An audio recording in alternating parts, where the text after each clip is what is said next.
The day my mother-in-law moved in, I watched her sob into a monogrammed handkerchief that cost more than my weekly grocery budget. Not that anyone else noticed that detail. They were too busy watching her performance. I'm Bethany. And 6 months ago, I still believed I had the perfect life. Marketing consultant by day, mom to the sweetest 7-year-old girl by night, married to a man who brought me coffee every morning. We had a modest house in the suburbs, with a garden I'd finally gotten to bloom. Then Lindsay showed up at our door with 2 designer suitcases and a story about being broke after her husband's death. I just don't know what I'm going to do, she whispered, dabbing at her eyes while my husband Zachariah wrapped his arms around her. The medical bills, the mortgage, I might lose everything. I stood in the doorway, holding April's hand, watching the scene unfold like a slow-motion car crash. Mom, you'll stay with us, Zachariah said, shooting me a pleading look. Right, Beth? What could I say? No, your grieving mother can't stay. I'd be the monster-in-law. So I nodded, squeezed April's hand, and helped carry those suspiciously heavy suitcases upstairs to our guest room. The first week wasn't terrible. Lindsay kept to herself, made her own meals, spoke in hushed tones about grief and gratitude. But by week 2, the comments started. "Oh, sweetie," she said one morning, watching me pack April's lunch. "White bread? I always made Zachariah's sandwiches with organic whole grain, but I'm sure you're doing your best." In the kitchen that evening, while I was cooking dinner. That's interesting. I've never seen anyone add oregano to beef stew before. How creative. Every criticism came wrapped in a smile. Every jab cushioned with "just trying to help," or "you probably didn't know." "Mommy," April asked me one afternoon, perfectly mimicking her grandmother's tone, "why don't you iron Daddy's shirts like Grandma does?" I found Zachariah in the garage that night, tinkering with his car. "We need to talk about your mother." He sighed without looking up. "Beth, she's grieving. She needs time. She's taking over our house. Have you noticed how April—" "She's helping," he interrupted. "God, Beth, the woman just lost her husband. Can't you be a little more understanding?" I bit my tongue. Hard. Because what I wanted to say was that grief doesn't make you reorganize someone else's kitchen, or criticize their parenting, or whisper to their child that "Mommy seems very stressed lately, doesn't she?" But I stayed quiet, and the weeks bled into months. Our house became her stage, and we were all just players in her production of Poor Widow Makes Good. Then came the investment slip-up. We were having coffee. Well, she was having her precise blend of imported beans while I drank the adequate grocery store brand, when her phone buzzed. "Oh," she said, glancing at it. "Just my investment alerts. I mean, old habits, from when I had money to invest." Her laugh was nervous, too quick. I nodded, filing that moment away, because someone who's broke doesn't get investment alerts. Someone who's about to lose everything doesn't shop at Nordstrom, which I knew she did because I'd found the receipt in the trash while emptying the bathroom bin. That night, while gathering laundry from her room, another task she'd delegated to me, I noticed something poking out from under her bed. A shopping bag. Inside was a crumpled tag from a cashmere scarf. Price, $395. I sat on her immaculately made bed, holding that tag, and felt something shift inside me. All these months, I'd been trying to be understanding, to be kind, to be the bigger person. But this tag was proof. This tiny piece of paper confirmed what my gut had been screaming. My mother-in-law wasn't broke. She wasn't a victim of circumstance. She was running a con, and we were all falling for it. My phone buzzed. A text from Zachariah. "Mom's making her special pot roast tonight. She says you should take the night off from cooking. Isn't that thoughtful?" I looked at the tag in my hand, then at the message.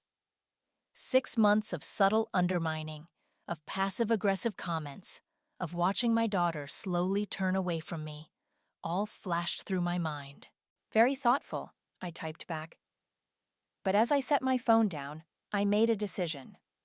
Lindsay might be playing the grieving widow, but I was done playing the grateful daughter-in-law. It was time to find out exactly what game she was really running. Because here's the thing about perfect lives. They don't exist. But neither do perfect crimes. And Lindsay had just made her first mistake. Following your mother-in-law through downtown on a Tuesday morning wasn't exactly how I'd planned to spend my personal day, but when Lindsay announced she was visiting her grief counselor, I knew it was time to test my theory. I might grab coffee with Sarah after, I told Zachariah that morning. Don't wait up for lunch. He barely looked up from his phone. Mom said she'd make sandwiches when she gets back from therapy. Of course she did. I parked my car 2 blocks from our house and waited. At exactly 10 a.m., Lindsay emerged wearing a cream-colored pantsuit I'd never seen before.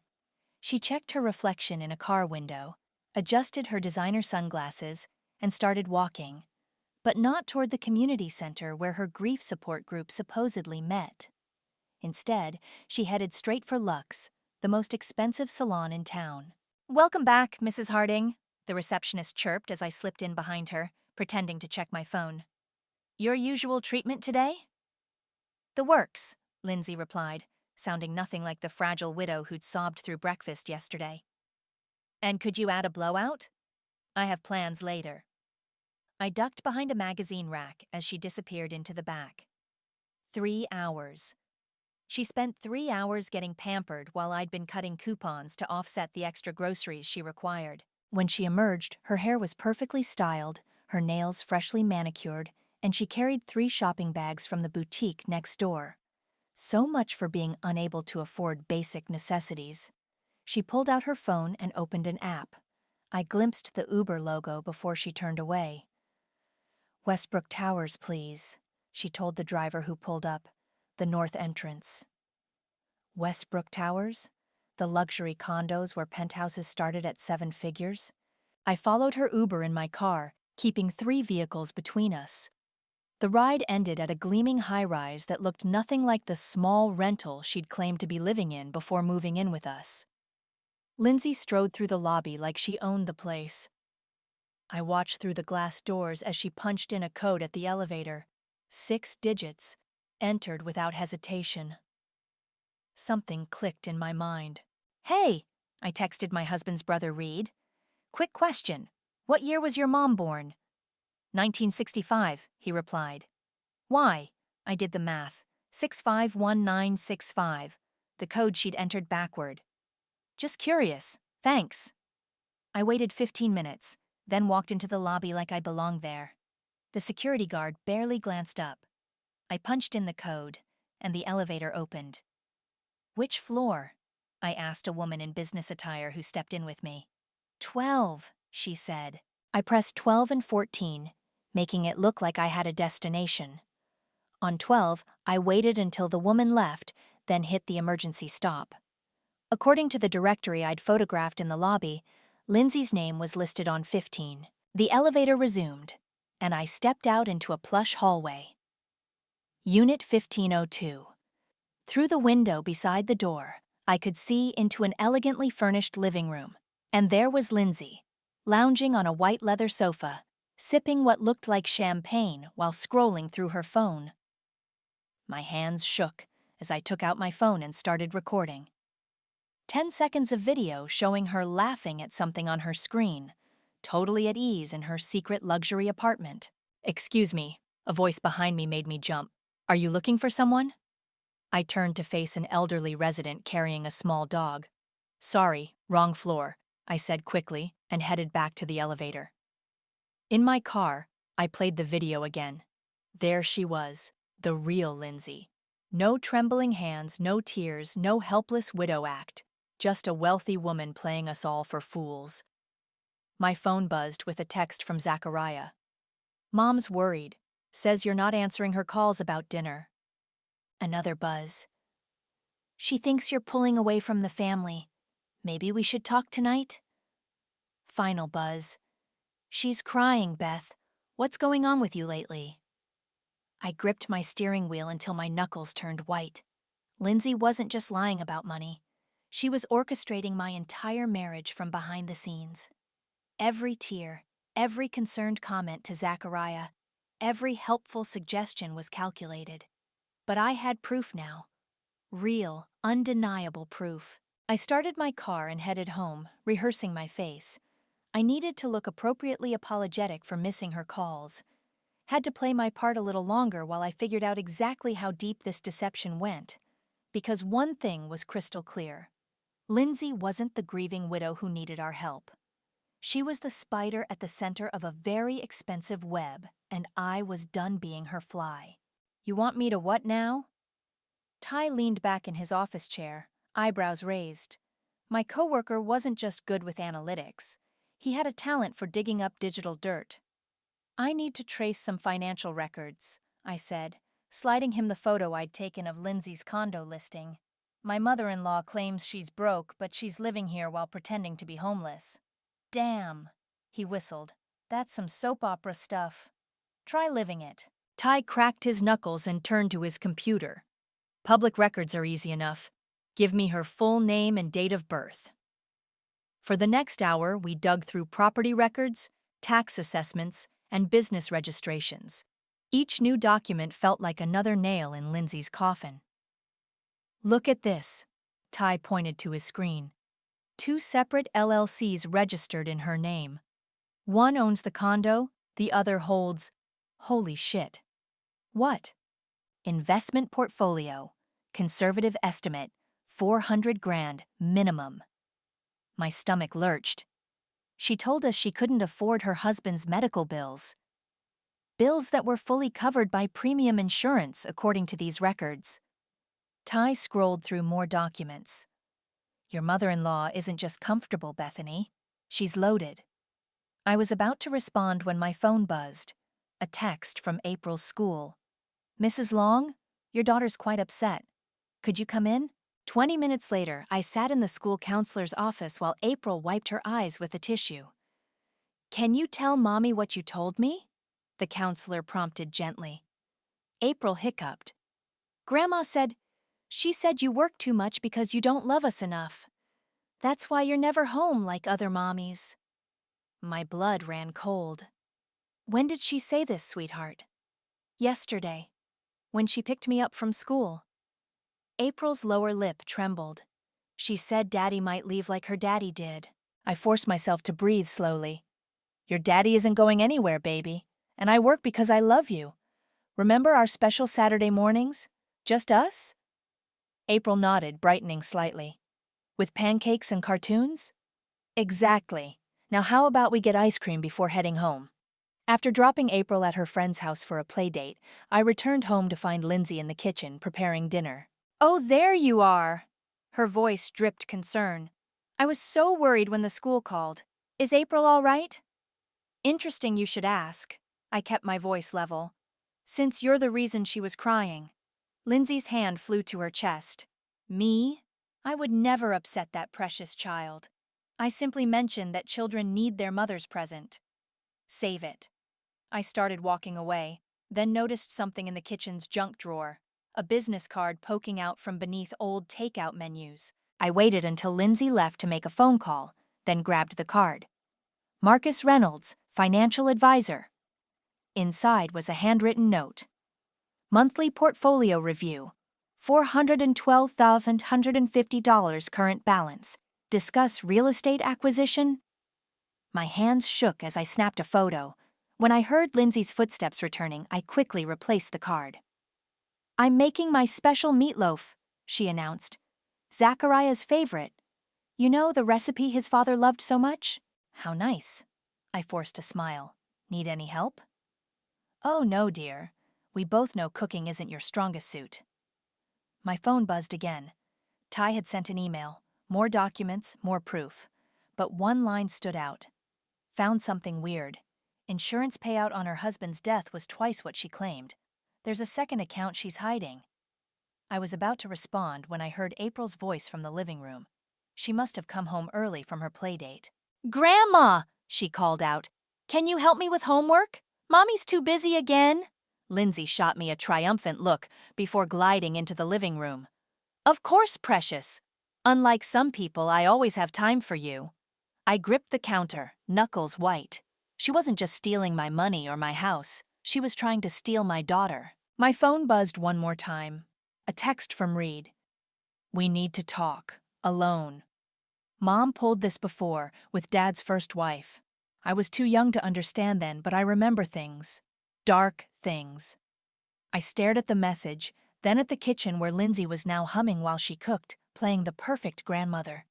The facade was cracking. I had proof of her finances, witnesses to her manipulation, and apparently a family history I knew nothing about. But as I listened to her sweet-talking my daughter in the next room, one thought kept circling. How do you expose someone who's convinced everyone else that you're the problem? I started my experiment on a Tuesday morning. Over coffee, I casually mentioned a fake childhood memory about a purple bicycle. "You know," I said, stirring my coffee, "that reminds me of when I crashed my purple Schwinn into Mrs. Peterson's rose bushes." Lindsay barely looked up from her phone. 3 days later, during family dinner, she struck. "Bethany, remember when you told me about that purple bicycle incident? With the rose bushes?" She turned to Zachariah. "Wasn't that the sweetest story? So much like April's adventurous spirit." I set down my fork. I'd never owned a purple bicycle. Mrs. Peterson didn't exist. Lindsay had been eavesdropping on my private conversations, waiting to use them. "Actually," I said carefully, "I don't recall sharing that story." "Oh, but you did," Lindsay's laugh tinkled like broken glass. "You know how forgetful you've been lately, dear. Should we be concerned about that?" Zachariah frowned. "Beth, you okay? You have seemed a bit scattered." I met Lindsay's eyes across the table. She didn't blink. The next morning, I left my phone on the kitchen counter while I showered. Voice memo recording. When I played it back later, I heard Lindsay's footsteps. The sound of her picking up my phone, trying my password twice. That afternoon, I met Reed at a coffee shop across town. "She did this to Monica too," he said, hands wrapped around his cup. "Dad's first wife. I was only 10, but I remember the fights. Mom would tell Dad that Monica was unstable, paranoid. Eventually, Monica left. We never saw her again." "What happened to her?" Reed shrugged. "Last I heard, she was in Arizona. Remarried. Happy, I think. Away from Mom's influence." "I'm not leaving," I said firmly. "No one would blame you if—" "I'm not leaving my daughter." That weekend, we had the monthly family dinner. Lindsay's sisters came, Elena with her perpetual scowl, and Bonnie with her quiet observation. "Bethany," Elena said during dessert, "you're so lucky Zachariah didn't marry someone like Carl's wife. That woman can't even keep a proper house." Lindsay nodded sympathetically. "Some women just aren't cut out for family life, always putting their careers first." I caught Bonnie watching me, her expression unreadable. After dinner, while loading the dishwasher, I deliberately broke one of Lindsay's precious teacups, the one she'd been using to serve me bitter tea every afternoon. "Oh no," I said flatly. "It slipped." Lindsay's face tightened for just a second before the mask slipped back on. "Accidents happen, dear, though that was an antique." The next morning, my car wouldn't start. The mechanic found sugar in the gas tank. "Strange," he said. "Never seen this happen accidentally." I nodded, thinking of Lindsay's early morning walks. That evening, I heard her on the phone in her room. "He's starting to see it," she was saying. "Poor Zachariah, stuck with such an unstable woman. But don't worry, sister, I'm handling it. Just like before." I pulled out my phone and started recording. "The girl's already pulling away from her mother," Lindsay continued. "Children are so intuitive, aren't they? They know who really loves them." My hand shook as I held the phone closer to her door. "No, the money's safe. She has no idea about the accounts or the condo. Playing poor is exhausting, but it's working perfectly. Soon." The floor creaked beneath my feet. Lindsay's voice stopped abruptly. I hurried away, but not before hearing her door open. That night, I double-locked our bedroom door. The next morning, April came to breakfast crying. "Mommy, Grandma says you're sick, like her friend who had to go away to get better." I hugged my daughter tight, fury building in my chest. I'm not sick, baby. I'm right here. But Grandma says a lot of things, I interrupted gently. Not all of them are true. Later, while Lindsay was at her therapy, I searched her room. In her dresser, buried under silk scarves, I found a leather-bound journal. The first entry was dated the day after her husband died. The plan is simple. Target the emotionally weak son. Zachariah always was the sensitive one. He'll defend me, just like with Monica. The new wife won't know what hit her. I photographed every page, hands trembling with rage and vindication.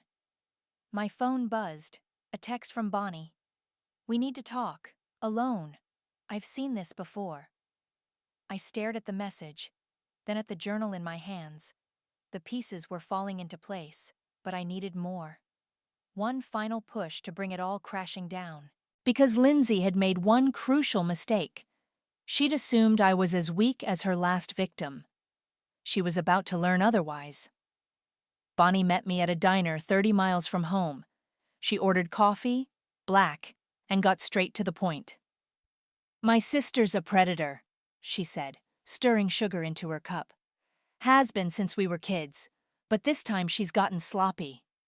How so? She used the same playbook with Dad's money. Convinced him she needed power of attorney because our other sister, Elena, was unstable. Sound familiar?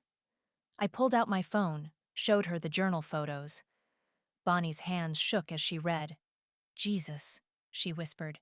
She actually wrote it down this time. There's more. I swiped to the financial documents Ty had found. She's worth nearly $500,000. Bonnie's coffee cup clattered against its saucer. That manipulative bit. Bethany? A familiar voice made us both freeze. Elena stood by our table, eyes narrow. What are you doing with my sister? Shopping, Bonnie said smoothly. Bethany's helping me pick out a birthday present for Lindsay. Elena's face softened at Lindsay's name. Oh, she needs something nice. Poor thing's been through so much. After Elena left, Bonnie gripped my arm. Be careful. She reports everything back to Lindsay. That evening, I found April sitting on her bed, clutching her favorite stuffed rabbit. What's wrong, sweetie? Grandma says you're going away. Her lower lip trembled, like her friend Monica did. The rage I'd been suppressing burst like a dam. I marched downstairs to find Lindsay baking her famous cherry pie. Stop poisoning my daughter against me, I said quietly.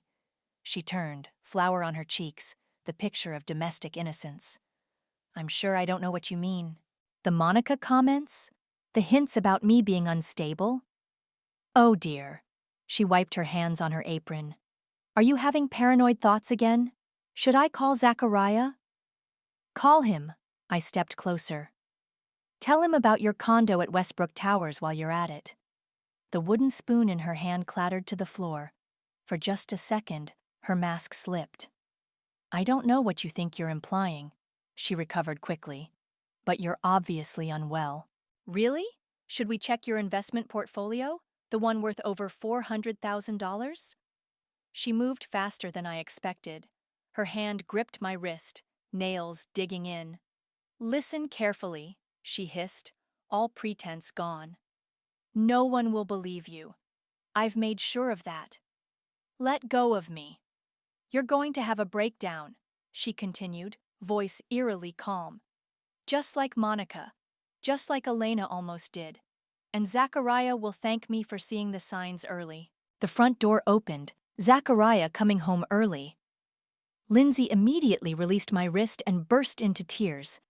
Oh, thank goodness you're home, she sobbed as he rushed in. I'm so worried about Bethany. She's making such wild accusations. I stood there, rubbing my wrist, watching my husband comfort his mother. Beth? He turned to me. What's going on? Mom says you've been acting strange following her. Ask her about Westbrook Towers, I said flatly. What? Or the investment account? Or Monica? Monica? His face clouded. Mom's friend who had the nervous breakdown? Lindsay's sobs grew louder. See? She's not well. Just like that poor woman. I walked out of the kitchen, up the stairs, past April's room where she sat listening to everything, and into my home office. I pulled out my phone and dialed Ty. "I need everything," I said when he answered. "Bank statements, property records, all of it, and I need it for the family dinner next week." "Already on it," he replied. "But Bethany, there's something else you should see. Your mother-in-law's first husband? His death wasn't as straightforward as she claimed." I sat down hard in my chair. "What do you mean?" "The insurance investigation was never completed. She got the payout, but there were questions." That night I lay awake listening to Zachariah breathe beside me. He'd apologized for doubting me, said we'd figure this out, then fallen asleep like nothing had happened. My phone lit up with a text from Bonnie. Elena told her about the diner. "Be ready. She'll escalate now." Another text, this one from Reed. "Found Monica. She's willing to talk. Says she has proof." I turned off my phone and stared at the ceiling. In the guest room down the hall, I could hear Lindsay's footsteps, pacing, planning. But this time, she wasn't the only one with a plan. The family dinner was in 6 days, and I had a story of my own to tell. Let her think she's winning. Let her think I'm breaking. The higher she built her house of lies, the harder it would fall, and I intended to bring it down brick by brick. The morning of the family dinner, I found Lindsay rearranging my kitchen. Again. "Oh good, you're up," she said, moving my coffee maker to an impossible-to-reach shelf. "I've taken care of everything for tonight. You just rest, dear. You seem so fragile lately." I watched her adjust place settings with military precision. "You've been busy. Someone has to maintain standards." She straightened a fork. "Zachariah mentioned you've been sleeping poorly. Having dark thoughts?" "Actually, I've been thinking about Monica." The crystal wineglass in her hand trembled slightly. "Poor dear. Such a shame about her breakdown." "Funny thing about Monica," I leaned against the counter. "She's not as broken as you claimed." Lindsay's mask slipped for just a second. "I'm sure I don't know what you mean." "She's a pediatrician now, in Phoenix. Happily married, 3 kids. I pulled out my phone. Want to see her LinkedIn profile?" The wineglass shattered on the floor. "Mom?" Zachariah called from upstairs. "Everything okay?" "Just an accident." Lindsay's voice was honey-sweet again. "Bethany seems a bit shaky this morning." I left her to her performance and went to check on April. Found her trying on her 3rd outfit. "You look beautiful, baby." "Grandma says I should wear the blue dress." She frowned at her reflection. "She says you never taught me proper dinner manners." I knelt beside her. "Remember what we talked about? About people saying things that aren't true?" April nodded slowly. "Like when Tommy said his dad owns the moon?" "Exactly." I helped her into the purple dress she actually wanted to wear. Sometimes grown-ups lie too.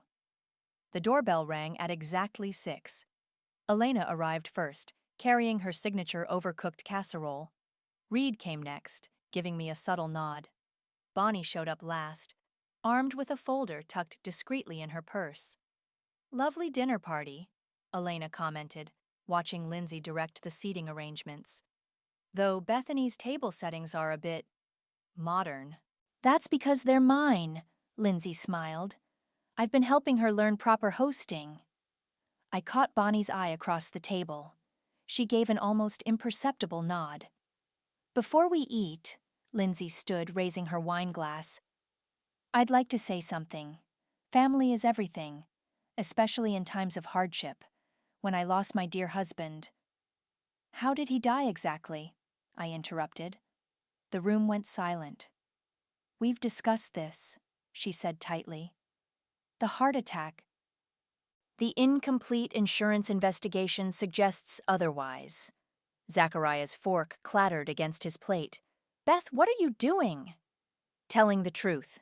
I pulled out my phone. "Like how your mother isn't broke. Want to see her investment portfolio? Or the deed to her luxury condo?" "That's ridiculous," Elena snapped. Our sister lost everything. Show them, Bonnie said quietly. Show them what you showed me. I connected my phone to the TV screen, displaying the financial documents Ty had compiled. Bank statements, property records, insurance payouts. This is absurd, Lindsay laughed, but it sounded hollow. Zachariah, your wife is clearly having some kind of episode. Like Monica? Reed spoke up. Tell them what really happened to Monica, Mom.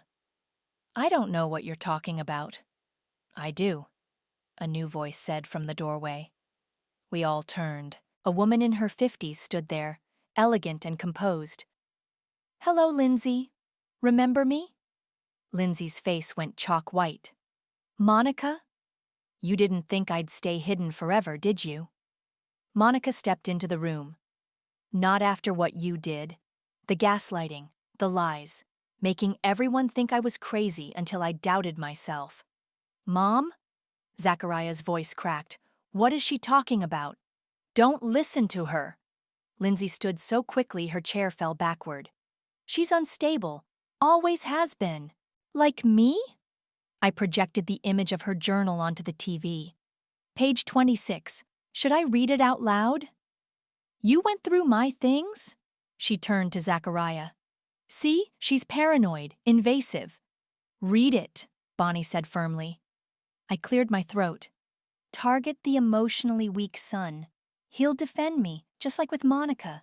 The new wife won't know what hit her. The room erupted in chaos. Elena started screaming about loyalty. Reed tried to calm Zachariah, who stood frozen, staring at his mother. April clung to my side, watching her grandmother transform before her eyes. But Lindsay wasn't done. She reached for her phone, probably to call the police, to claim I was having a breakdown. Looking for this? Monica held up Lindsay's phone. I think the police would be very interested in your text messages about tampering with Bethany's car. Lindsay's face contorted into something ugly and familiar. The mask was finally completely gone, and we were all seeing the truth beneath it. You ungrateful little bitch, Lindsay snarled, all pretense of refinement gone. After everything I've done for this family?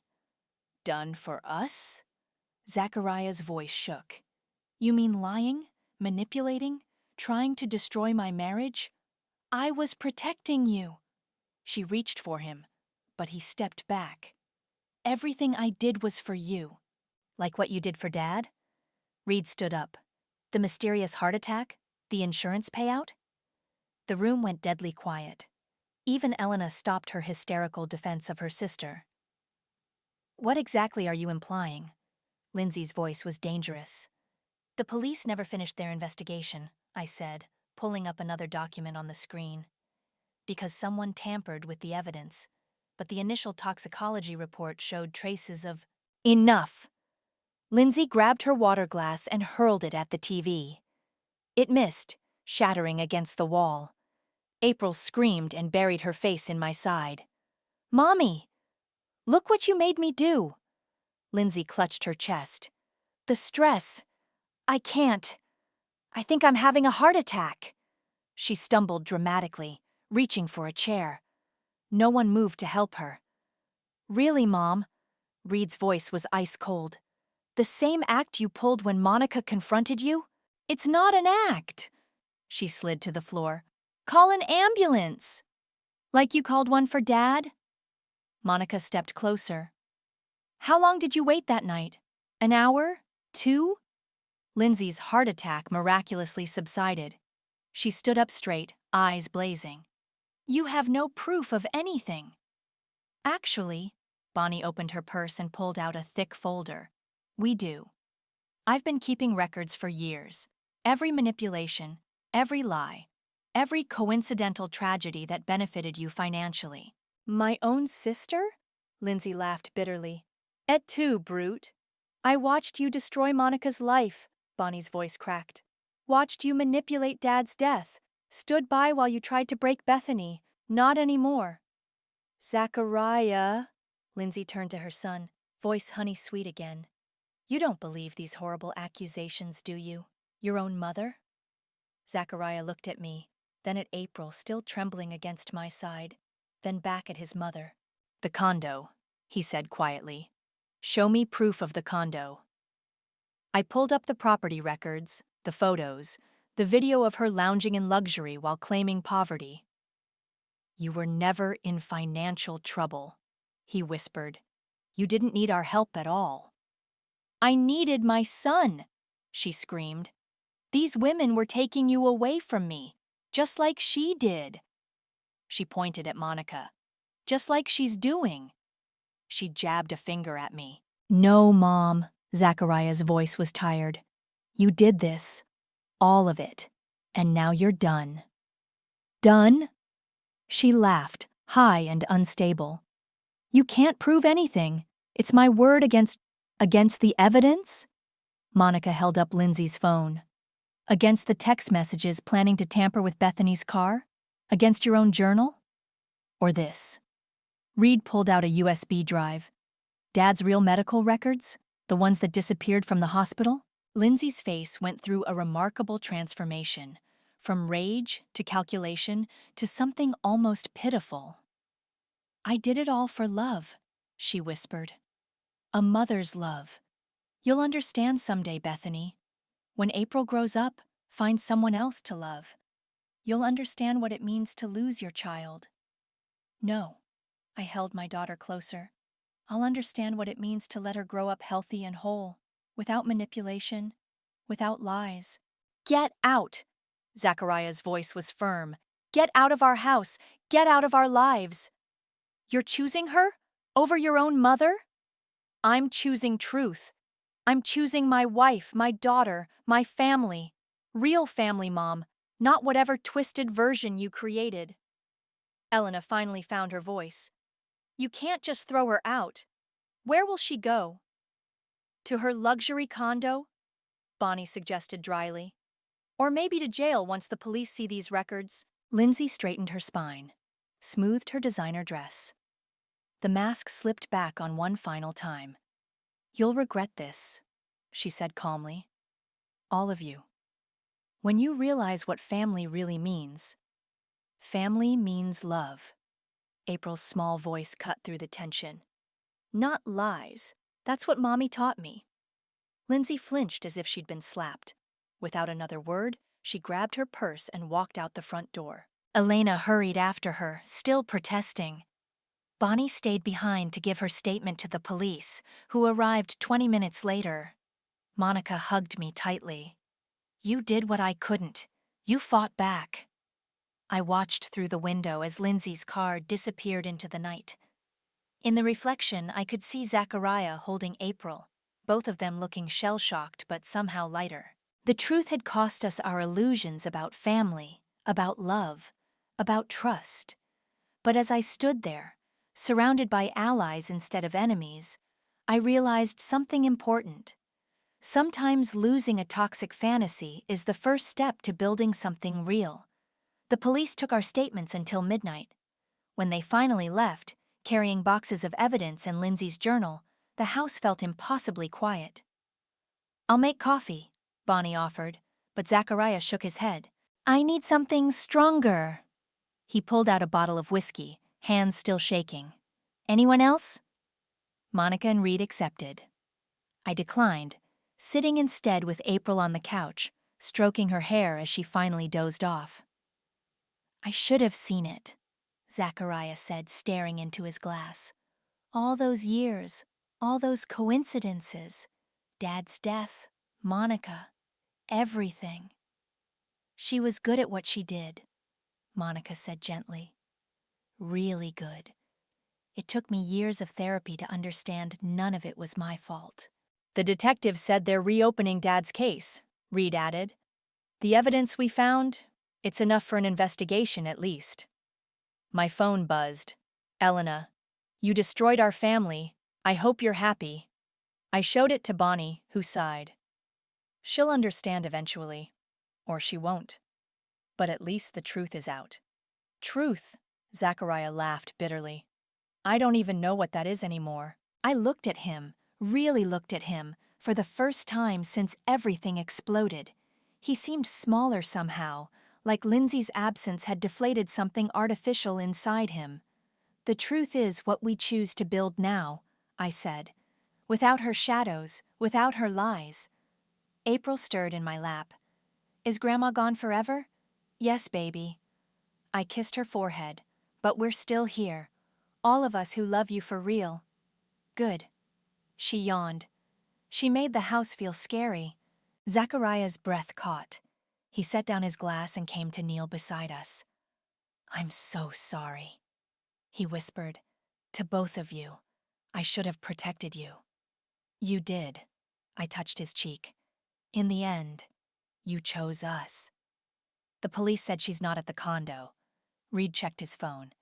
They're looking, but she won't be found unless she wants to be, Monica said. Trust me on that. I need to get away for a bit, Zachariah stood suddenly.